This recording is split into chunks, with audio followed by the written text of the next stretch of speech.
Oi, gente, sejam todos muito bem-vindos e bem-vindas ao Ponto de Vista, programa de política de Veja. Eu sou a Marcela Rau e aqui a gente traz sempre muita informação, análise e entrevista. Lembrando que estamos ao vivo na home de Veja, no nosso canal no YouTube e também no nosso canal Veja Mais, que você pode acessar pela Samsung TV Plus ou LG Channels, no canal 126 LG, canal na TV Samsung Plus, no canal 275. Também estamos ao vivo nas nossas redes sociais.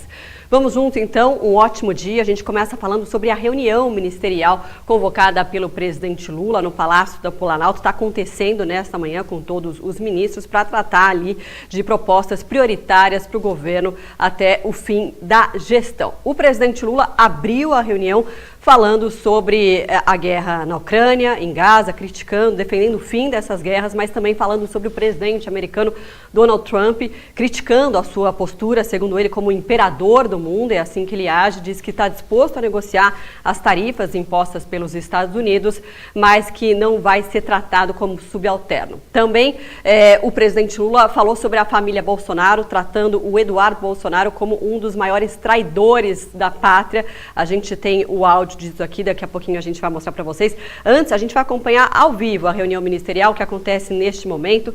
Até então, o ministro da Casa Civil, Rui Costa, estava falando, vamos acompanhar.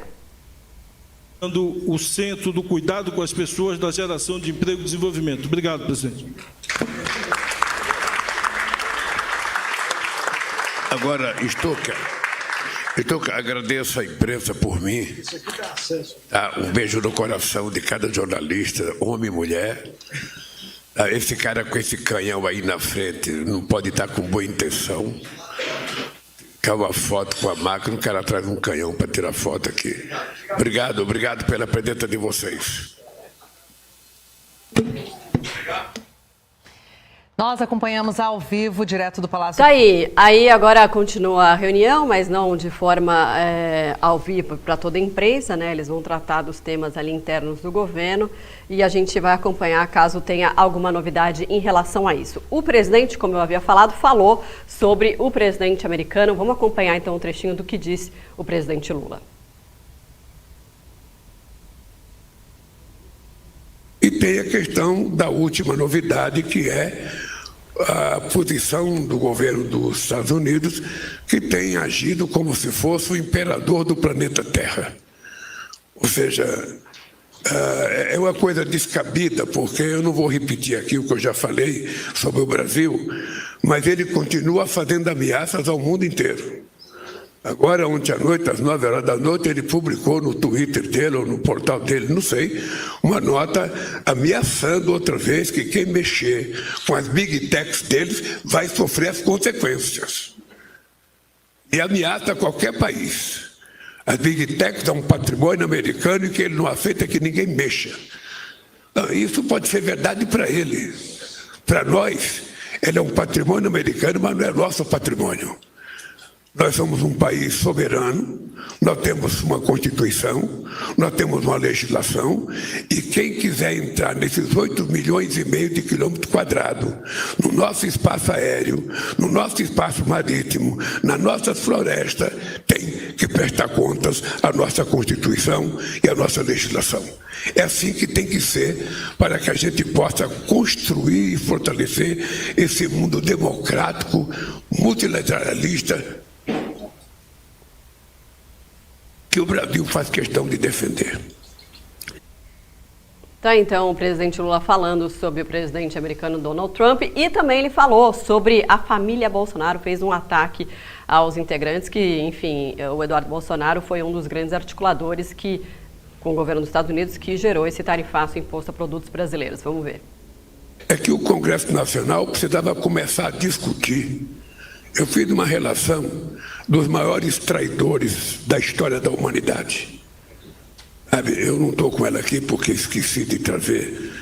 Mas é o seguinte, o que está acontecendo hoje no Brasil, com a família do ex-presidente e com o comportamento do filho dele nos Estados Unidos, é possivelmente uma das maiores traições que uma pátria sofre de filhos seus.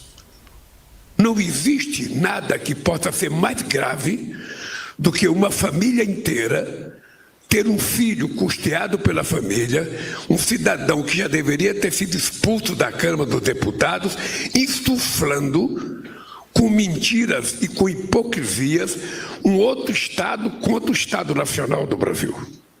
Isso é inexplicável. Nós vamos ter que fazer disso uma frente de batalha no campo da política, não é no campo do governo, para que a gente possa fazer com que esse país, seja respeitado. Não é possível. Eu não conheço na história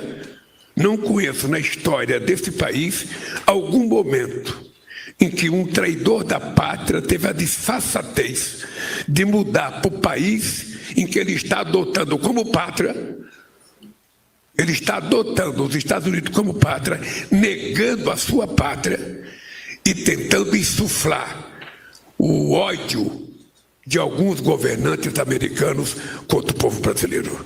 Isso não é aceitável e é importante que cada ministro, nas falas que fizerem daqui para frente, façam questão de retratar a soberania desse país. Nós aceitamos relações cordiais com o mundo inteiro, mas não aceitamos desaforo e ofensas, petulância de ninguém. Se a gente gostasse de imperador, a gente não tinha acabado, com o império. Se a gente gostasse de imperador, o Brasil ainda seria monarquia. A gente não quer mais. A gente quer, esse país democrático e soberano, republicano, que é o que nós aprendemos a construir. Bom, vamos repercutir aqui com o nosso colunista Robson Bonin. Bonin, seja muito bem-vindo, bom dia para você. O Brasil é dos brasileiros, já diz o boné que todos os ministros estão usando nessa reunião ministerial.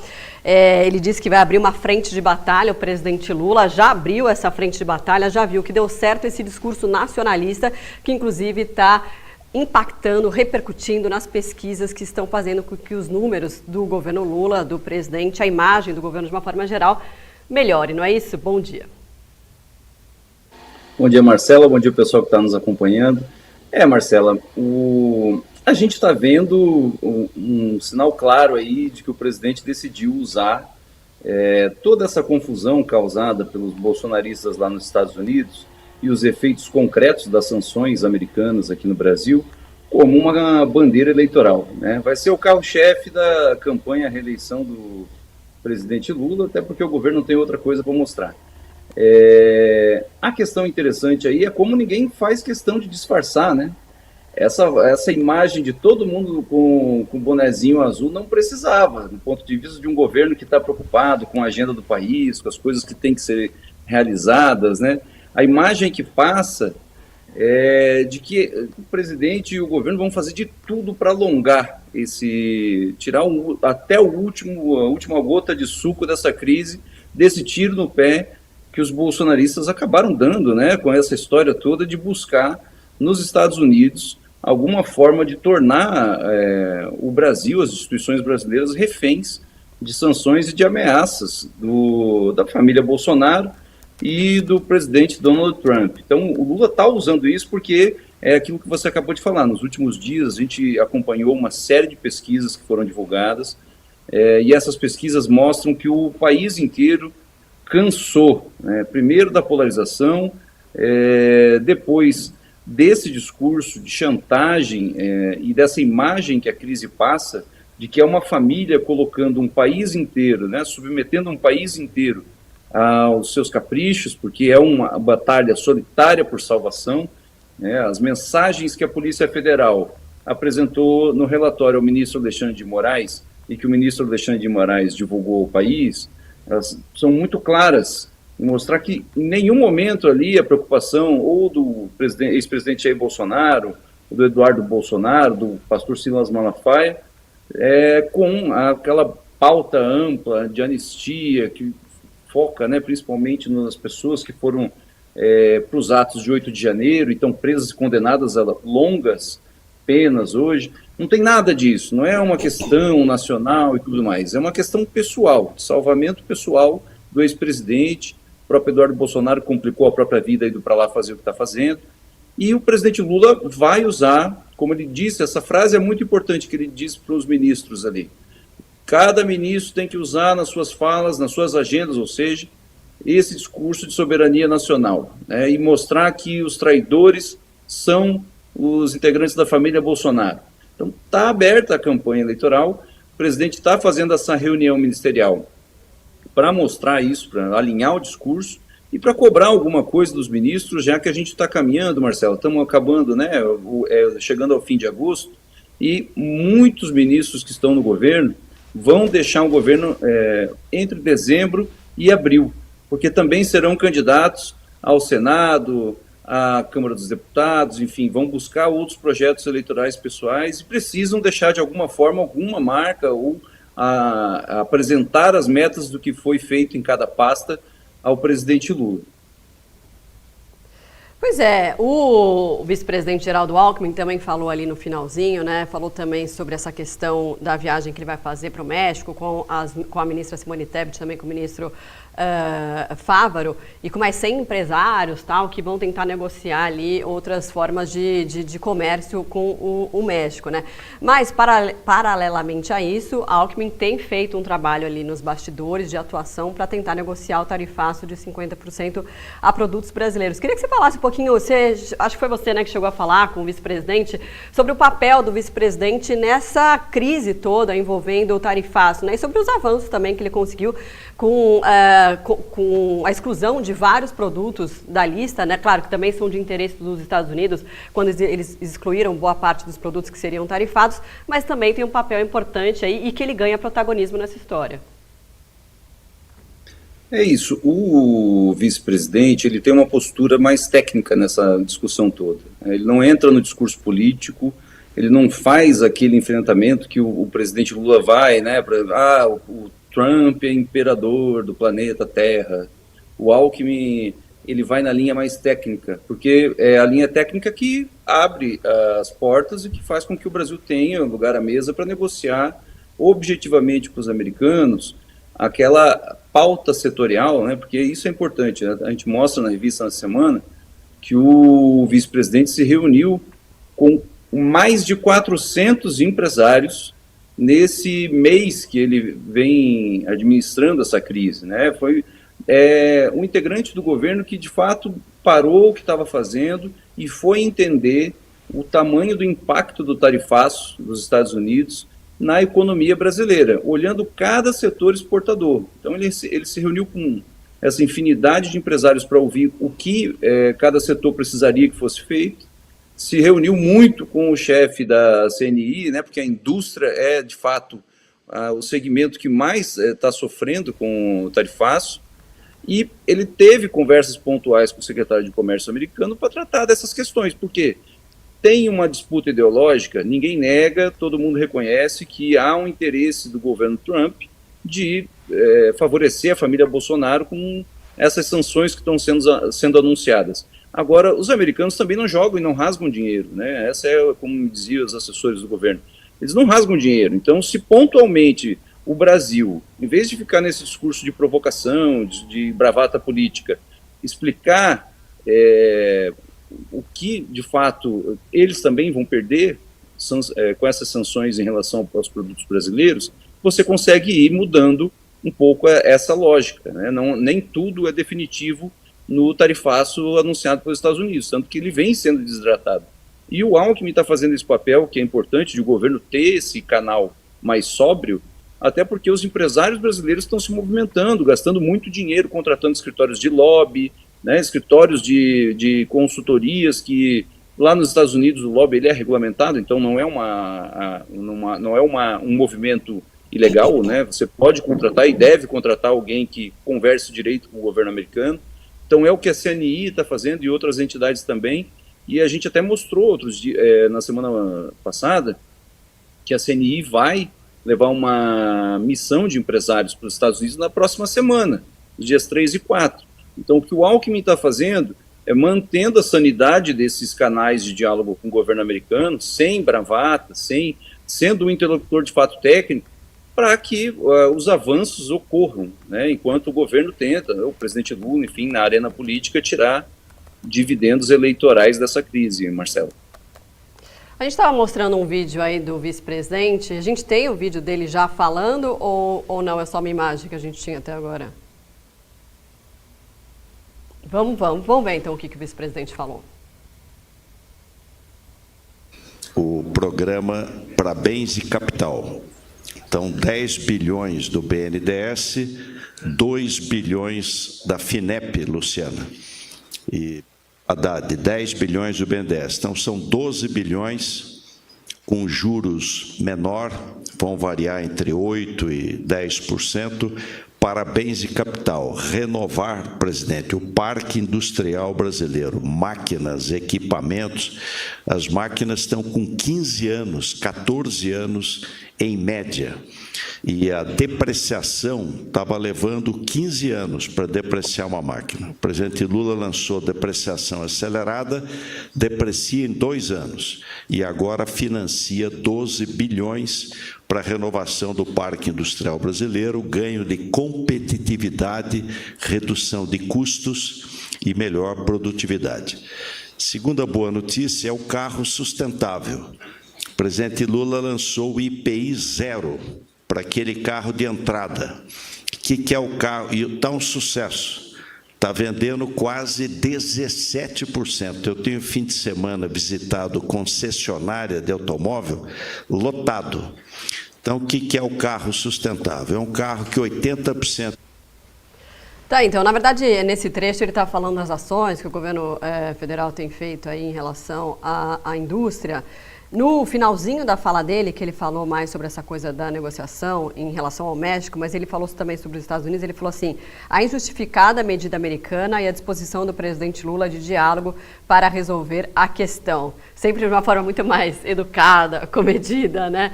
Bem à la Geraldo Alckmin. Bom, Bonin, temos também acontecendo neste momento a CPMI do INSS.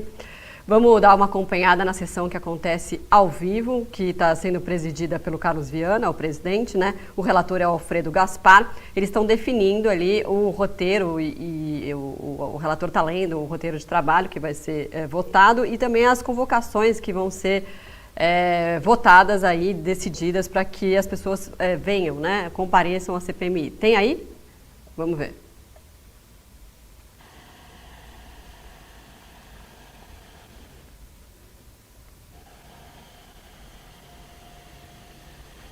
A gente está sem o áudio, aí o deputado Rafael Brito falando, daqui a pouquinho a gente vai tentar colocar para vocês com áudio, mas é uma oposição. É uma CPMI que já começou conturbada, né? Desde aquela reviravolta que a gente viu na semana passada, o presidente ia ser o Omar Aziz. No fim, a oposição conseguiu articular para emplacar ali o Carlos Viana na presidência, o que foi uma derrota para o governo muito grande num tema que é extremamente delicado, que é a questão ali das fraudes envolvendo os aposentados do INSS, que tem um poder de desgaste tremendo. Daqui a pouco a gente tem o áudio, mas daqui a pouquinho a gente mostra ao vivo ali a comissão. E já são 35 requerimentos que, enfim, vão ser analisados e mais de 900 pedidos de convocação e diligências aguardando apreciação. Está na mira da oposição o ex-ministro Carlos Lupe e também, claro, os ex-dirigentes do INSS. E aí a ideia, claro, da base governista tentar amenizar esse jogo, colocando ali as gestões passadas também nessa história, né? Não é isso? Porque a própria PF e a Controladoria Geral da União, nessa operação que fizeram, que eles descobriram, né, acho que foi em maio, que teve esse desvio de mais de 6 bilhões de reais entre 2019 e 2024, pega também a gestão do ex-presidente Bolsonaro. E a base governista quer, obviamente, explorar isso também para tentar equilibrar o jogo, né?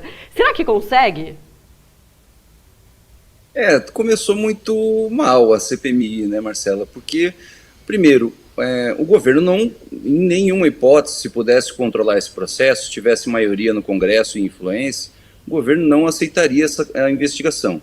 Para o governo seria perfeito que esse esquema descoberto pela Polícia Federal ficasse por isso mesmo, com o governo usando, né, bilhões dos cofres públicos para devolver o dinheiro aos aposentados, mas sem correr o risco de investigar esse caso a fundo e descobrir lá aliados muito próximos do PT ou de outros partidos que compõem a base do governo metidos com esses sindicatos de esquerda que realizavam essas fraudes, né? Então, como o governo não conseguiu evitar a CPMI, e isso foi uma vitória da oposição, essa investigação ela vai correr, mas o cardápio principal da investigação não é apurar, de fato, os crimes que aconteceram no INSS. A oposição, todo mundo que está querendo destrinchar esses dados, faz isso com o objetivo de desgastar o governo do presidente Lula. Mais um escândalo de corrupção, né? Um terceiro mandato do presidente Lula, de novo um escândalo bilionário batendo a porta do Planalto. Enfim, a gente sabe de todos os sindicatos que estão na mira da Polícia Federal e que têm relações históricas com o PT e com os governos petistas, tanto do Lula quanto da Dilma Rousseff. Então, para a oposição, se conseguir jogar no colo do Lula esse esquema e ainda apurar alguma coisa, descobrindo quem de fato se beneficiou desse esquema bilionário de corrupção, melhor.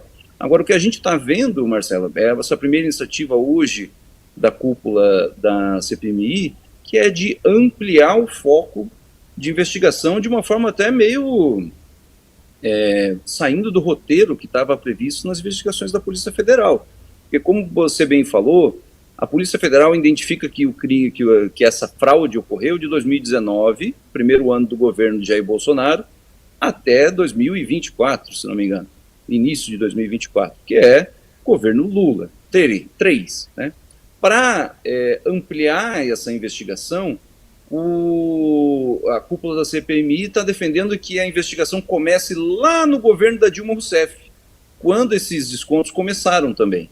Só que nem a Polícia Federal diz que tem crime envolvendo esse período. Mas ao fazer isso, você amplia a fotografia do que tem que ser investigado, pega o governo da Dilma, pega o governo Temer, aí sim, chega no Bolsonaro e Lula. E você dilui, né? Quem quer investigar tudo acaba não investigando nada. Mas você dilui esse negócio e tira um pouco o foco daquilo que está gritando hoje, que é o fato que a gente tinha um esquema de corrupção que, segundo a PF, começou na casa dos milhões em 2019, e quando o presidente Lula chegou ao Palácio do Planalto em 2023, saltou para a casa dos bilhões. Estavam roubando de pouquinho em pouquinho, vamos assim dizer, porque não era pouquinho, era muito dinheiro, mas também não era na casa dos bilhões, e depois isso virou um negócio industrial, né? Os descontos que foram registrados de 2023 até a descoberta da fraude em 2024 são alarmantes e colocam a pressão toda sobre o governo Lula, claro, porque tudo bem, vamos dizer que o caso existiu em outros governos, mas ele então alcançou a velocidade de cruzeiro dessa roubalheira, atingiu um volume muito mais no país que o terceiro mandato do presidente Lula. Esse movimento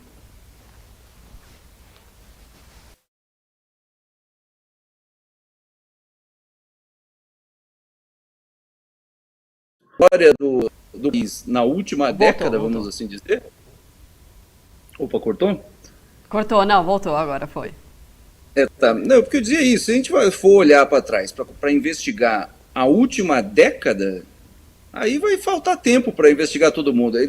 A pauta é convocar todos os presidentes do INSS e ministros da Previdência que passaram por esses governos todos. Não tem muita lógica, não vai atingir o foco, que é convocar quem já foi alvo de mandado da Polícia Federal, quem já foi preso, quem tem sigilo quebrado, né? Começa-se pelo olho do furacão e não tentando refazer pelos livros de história o que foi a história da Previdência desde o governo Dilma Rousseff. Então esse é o sinal, Marcela, de que a CPMI começa tentando diluir um pouco esse peso em relação ao escândalo, né? Vamos dizer para todo mundo que queremos investigar, mas vamos levar aqui, vamos chamar lá alguém lembra quem foi o ex-ministro da Previdência no governo Dilma? Garibaldi Alves, sabe? Onde que está o Garibaldi? Tem umas coisas meio incoerentes que a gente está começando a acompanhar, Marcelo. Pois é, vamos acompanhar. E quem está acompanhando de perto é o Marcelo Ribeiro, vamos falar com ele que está lá no Congresso. Ali, Marcelo, CPMI que promete já chegando, né, com calor ali, com a temperatura bastante alta. Conta aí pra gente como é que tá esse comecinho aí de sessão. A gente já está acompanhando ao vivo, evidentemente, né, Marcelo? Mas como é que tá nos bastidores aí a articulação para tentar, da base governista, evidente, tentar amenizar esse jogo, né, para que, enfim, não haja tanto desgaste do governo, e da oposição, claro, tentando apertar quanto mais o governo federal. Bom dia. Bom dia, Marcela. Bom dia, Boninho. Bom dia a todos que estão nos acompanhando aqui no Ponto de Vista. O dia, eu diria que ele decepcionou um pouco, porque a gente estimativa, né, nos bastidores, conversando com as fontes, de que teríamos muitos embates aí entre oposição e governo, mas até o momento não teve nenhum tipo de embate um pouco mais quente. Tudo bem que deve ser um dia relativamente longo, muitas coisas devem acontecer ainda. Diferente, são literalmente atropelado. Hoje, o governo começou com vamos dizer assim, uma vitória leve. Eles conseguiram emplacar, com o apoio da oposição, inclusive, acordaram o Duarte Júnior como vice-presidente da CPMI. Por que a gente tem que dizer uma vitória leve, Marcelo? Porque, ainda que ele seja do PSB, que é um partido da base do governo, o Duarte Júnior tem uma distância protocolar do Palácio do Planalto e está migrando, aí, assim que for possível, numa eventual janela partidária, para a União Brasil. Mas essa foi classificada tanto por base como por oposição como uma vitória pontual do governo Lula na CPMI, depois de sofrer uma derrota cachapante na semana passada. Uma outra questão aí que está tendo divergências entre base e oposição é porque o Alfredo Gaspar, o relator, ele apresentou um plano de trabalho dele, e nele ele colocou ali como escopo para a investigação do governo Dilma em diante. Ontem, a ministra Gleisi Hoffmann convocou alguns líderes governistas e tentou fazer com que tentou traçar ali uma estratégia para a base governista dentro da CPMI.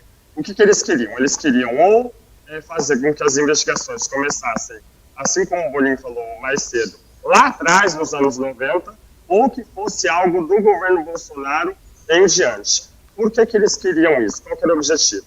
No primeiro caso, de 90 para cá, seria como diluir os escândalos, entendeu? Então, eventuais escândalos que tivessem ocorrido nos últimos anos aí no governo Lula ficariam diluídos em meio a outras questões e, assim, um impacto direto aí no governo Lula e também na eleição do ano que vem, que esse é o principal objetivo da oposição com essa CPMI, seria bem menor. Em relação ao segundo cenário, que seria do governo Bolsonaro para cá, há a leitura de que o governo conseguiria fazer com que o escândalo ficasse mais concentrado no governo Bolsonaro, porque eles sustentariam a narrativa de que o escândalo ocorreu principalmente do governo Bolsonaro, e que foi o governo Lula que veio à tona e quis implementar uma investigação. Por que há uma divergência? Enquanto a oposição diz que não há previsão regimental para a votação de um plano de trabalho e que esse plano de trabalho do Alfredo Gaspar, que prevê a investigação do governo Dilma em diante, já está aprovado meio que simbolicamente, a base governista quer sim emplacar um plano de trabalho paralelo, ainda está trabalhando nisso nos bastidores. Enfim, a gente deve, talvez até o final do programa, ter alguma novidade em relação a essa questão do plano de trabalho, de quem vai ser o vencedor nessa batalha entre base e oposição, mais uma vez. Marcelo. Bom, vamos acompanhar então, Marcelo, você segue por aí. Vou voltar a trazer então um trechinho da comissão que está rolando ao vivo, para a gente mostrar para quem nos acompanha. Como já foi dito aqui, nós temos milhões de brasileiros e brasileiras. Eu venho de um estado que é o maior estado da federação, com 1,5 milhão e 40 mil quilômetros quadrados, que é o estado do Amazonas. Nós não temos um médico perito em todo o interior do estado do Amazonas. Mas essa realidade da ausência desse tipo de profissional não é estranha à Amazônia brasileira, em que milhões de pessoas esperam o benefício da Previdência Social. E quando consegue o benefício, no outro dia tem uma instituição bancária oferecendo crédito. Isso é muito estranho. E eu entendo que aqui é importante que essa CPMI também se aprofunde nessa questão, é lógico, ouvindo a consultoria jurídica e o entendimento desse colegiado, para que a gente possa também investigar essas fraudes com esses valores, que já é identificado de 6,3 bilhões de reais, que atinge aí aproximadamente 9 milhões de beneficiários da Previdência Social, entre aposentados e pensionistas. Mas lembrar o seguinte, que é importante, senhor presidente, e eu entendo dessa forma e eu não tenho dúvida que com a experiência e o conhecimento de Vossa Excelência, o INSS é uma instituição importante para esse país. Talvez seja uma das instituições responsáveis por mitigar. Bom, a gente estava aí ouvindo o deputado Sidney Leite, do PSD, que fala durante, então, essa sessão da comissão. Marcelinho, já volto com você. Antes, a gente vai ouvir agora o nosso entrevistado do dia, que é o senador Nelsinho Trade, que também é presidente da Comissão de Relações Exteriores. Senador, seja muito bem-vindo. Obrigada pela participação do senhor aqui no Ponto de Vista. Bom dia. Muito bom dia. É um prazer estar falando contigo. Estou à sua disposição para poder interagir com os seus ouvintes, os seus telespectadores. Senador, antes da gente falar da questão do tarifaço, que eu sei que o senhor está totalmente envolvido, né, nessa negociação com os Estados Unidos, queria antes falar sobre a CPMI que está acontecendo agora, do INSS, né, sobre essa batalha que deve ser entre governo e oposição para tentar ali desgastar, por um lado, a imagem do governo e a oposição e o governo, por outro lado, tentar levar esse desvio, o início desse desvio dos recursos do INSS também para o governo Bolsonaro, porque começou em 2019. Então, vai ser ali um momento difícil que a gente vai acompanhar aí nos próximos dias, talvez meses, não é mesmo? E eu queria saber como que o senhor vê o encaminhamento dessa CPMI, porque o objetivo final deveria ser a investigação em si, né? Achar os culpados e punir os culpados e não virar esse jogo de desgaste entre ambos os lados. Olha, você respondeu a pergunta que eu iria responder.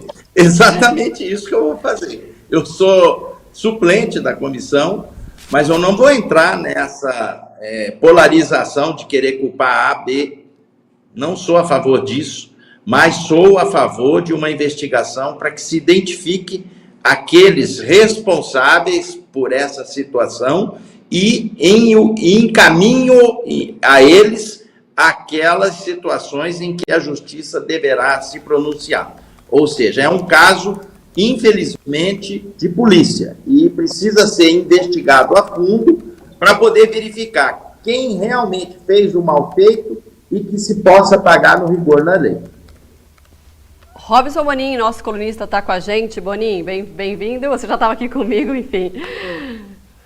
Chegue mais. É isso. Bom dia, senador. Prazer ter o senhor por aqui no programa. Senador, a gente está acompanhando, né? Oi? Alô? O senhor está me escutando? O senhor Obrigado, me escuta, senador? Tô. Bem, pode falar. E estou te vendo também.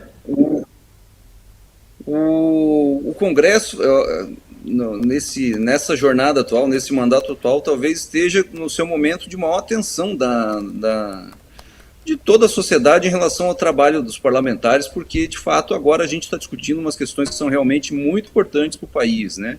Tanto o escândalo do INSS quanto a reação brasileira ao tarifaço imposto pelos Estados Unidos aos produtos brasileiros. Agora, começa a surgir na sociedade aquelas perguntas e até demandas, né, para que o parlamento entre em campo, de fato, para negociar lá nos Estados Unidos alguma forma de tentar abrir um canal de diálogo melhor, né, do que a gente já tem hoje, a partir do Legislativo. Eu sei que o senhor já teve numa missão que foi para lá, mas será que não seria o momento dos chefes, né, o presidente Davi Alcolumbre, que é o chefe do Legislativo, e o presidente da Câmara, Gumoto, também se envolverem pessoalmente nisso?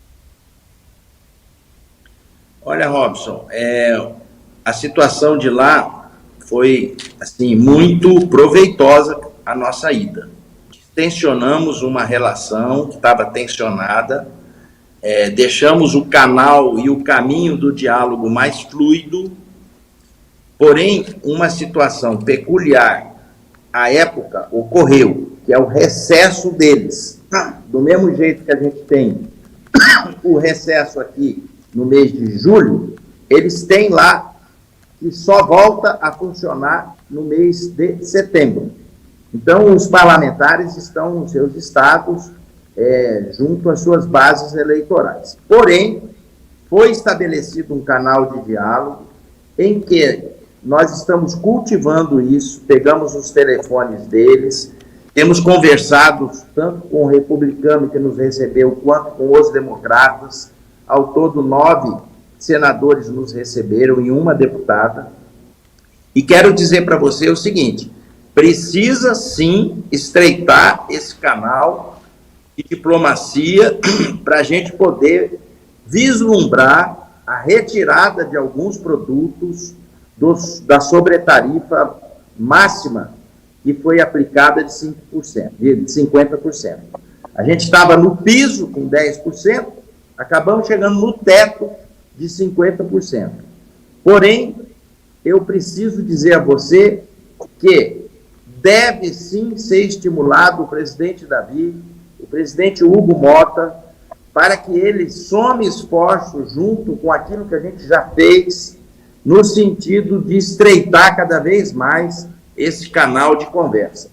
A gente, no final das reuniões que estava fazendo com eles, antes mesmo de saber que 700 produtos iam sair da sobretarifa, a gente falava para eles assim: olha, se nós estamos aqui com 8 parlamentares suprapartidariamente, tem um sentido isso.